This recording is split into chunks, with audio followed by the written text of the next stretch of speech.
Topping our news tonight at 5:23, ABC is learning more about the accident involving a 2-year-old toddler who took off running in a parking lot and then was hit and killed by an SUV. 23 ABC's North County reporter Camila Bastidas talked to the man who rushed that little boy into the ER. Camila?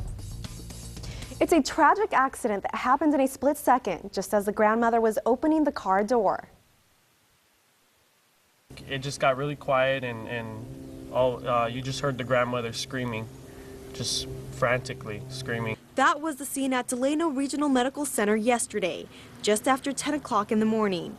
The Delano Police Department says the grandmother of 2-year-old Juan Manuel Vizcarra was leaving the hospital and opened the car door, when in a split second the toddler took off running into the driving lane and was hit by an SUV. He was bleeding pretty bad. He had really bad injuries.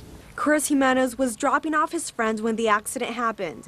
He says a man picked up Juan Manuel off the ground, but the man froze and didn't know what to do. He grabbed him and he was just trying to figure out where he could go. He didn't really know which way to run, and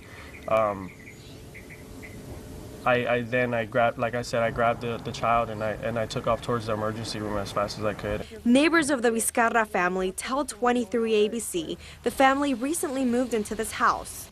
Margarita Bautista says the woman would often walk down the street with the little boy. We never talked, but I would see him playing in the yard all the time. In light of this tragedy, the Delano Police Department wants to remind everyone that parking lots could be just as dangerous as the streets. With the children's height, it's definitely hard to see, especially when the child's running between two parked vehicles. Because you know, if you have any kids out there, that they'll run out and dart out anywhere. It's a child. No child deserves to be, taken that fast. He had a whole life ahead of him, but I know for a fact that I know where he went, and that's all that matters to me.